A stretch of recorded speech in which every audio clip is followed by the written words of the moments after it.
Welcome to Uncharted, the Young Professionals podcast. You're watching episode 6, Stay in Your Lane.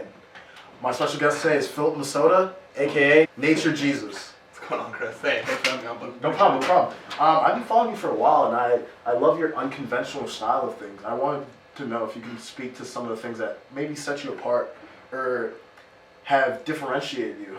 Yeah, I think it's really just passion at this point because, everybody has the ability to do something they're passionate about, right? If you like cars, right? But it's how passionate you are. So I think that's kind of my differentiator is that, I do the research too. I'm not just, kind of going on a limb. I'm researching, I'm watching, videos, I'm watching documentaries, all this kind of stuff to really get my knowledge down because I have the passion for it. To me, it's not work. To me, it's like, hey, I get to do something with animals. I get to research. I get to learn something new. I get to, interact if it's with, like Moses or something like that, my pet snake. So I think it's really just passion. Everyone can post about animals, but it's the way you comment about it, right? It's what you put kind of the meat and potatoes, as Ray England would say, right? The bigger picture. So I think that's really kind of what differentiates me. So can you explain your role to me? Are you an animal enthusiast?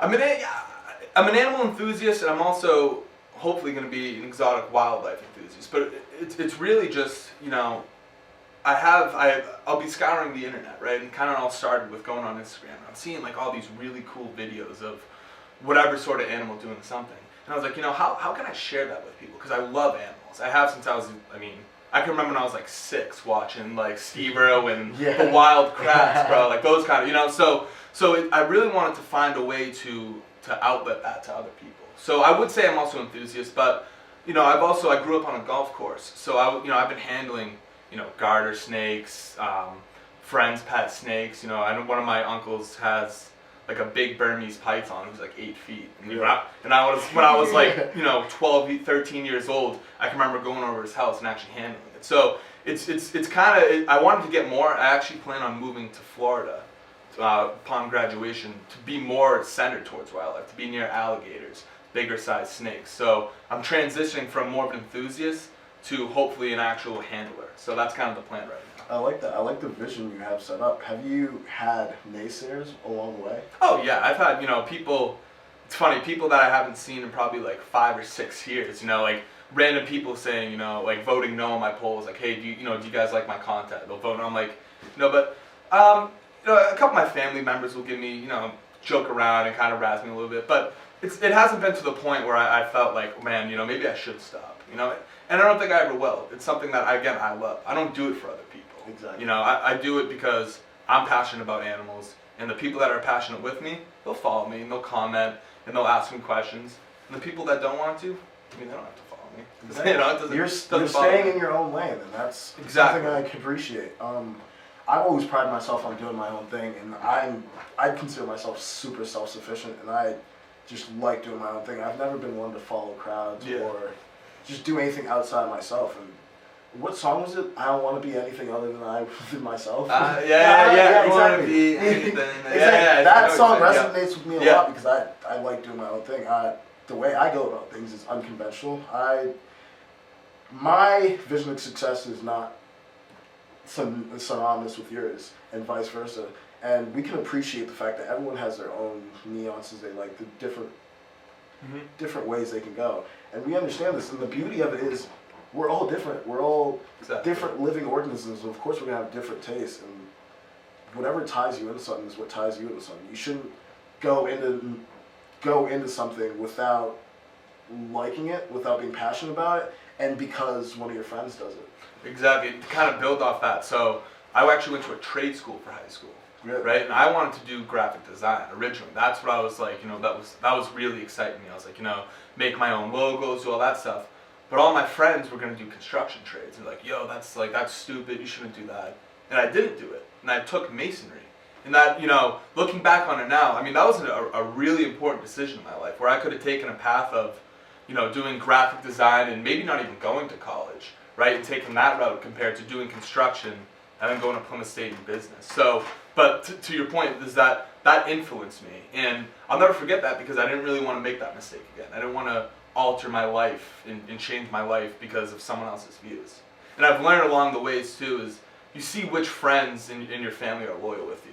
You know what I'm saying? So if someone's not gonna be my friend because I like handling wildlife, right, and I like posting about it, if they think that's stupid or like I'm cool to the point where they don't want to be friends with me, they probably weren't my friend to begin with, right? Exactly. Probably wasn't gonna be a good friendship. So that's kind of how I view it. I'm gonna always do my own thing. I don't, I'm not gonna fall to anyone's norms. But I like the point you made of, we're all different, and you have to draw from other people's cultures and other, how they present themselves. I've learned things from you, from watching you in, consumer behavior and other classes we've had in sales management, right?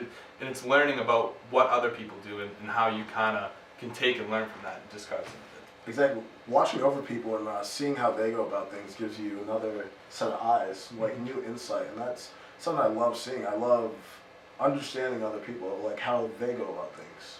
Like you might put your socks on first. I might put my pants on first. And it's so different. But I want to sit down and talk with you and see the method behind the madness. Mm-hmm.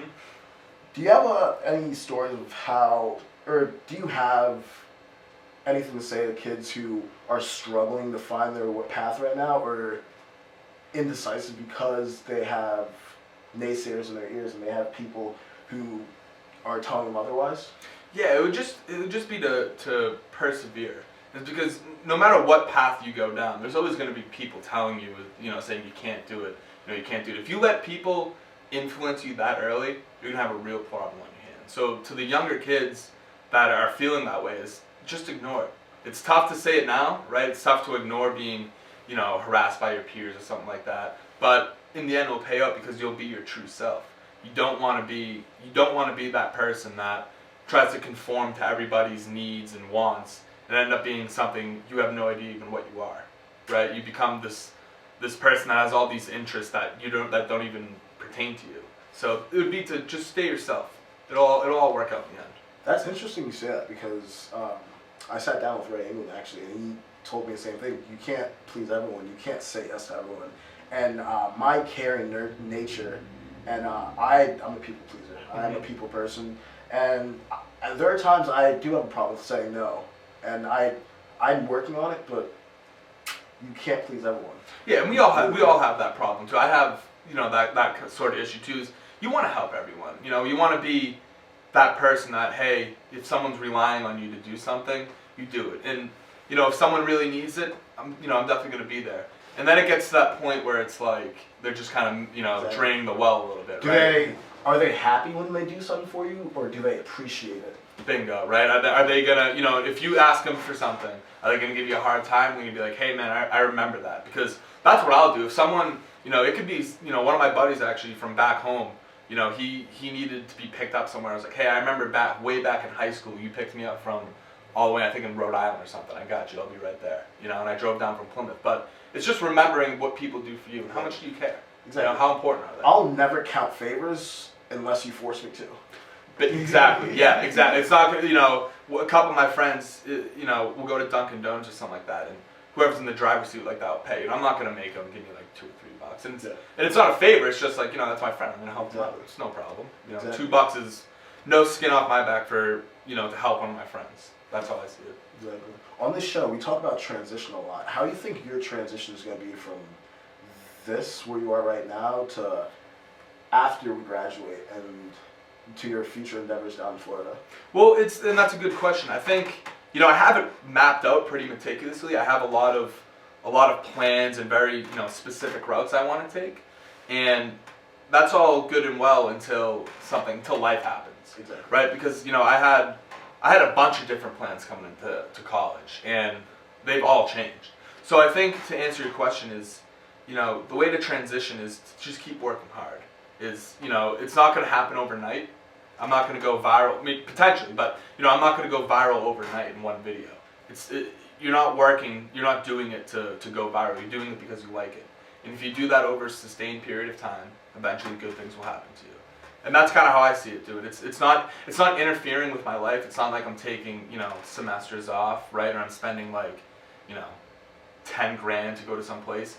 It's all on the weekends. It's in my free time. So I'm gonna keep doing it that way. And if it goes up and it becomes this big thing, that's great. That's exactly what I want it to be. Yeah. But if it just becomes just some random page with 500 followers, Well, great, because those people where they actually want to follow my page and stay updated. So that's kind of my transition point, is that there really is no transition. It kind of just evolves the way it needs to evolve.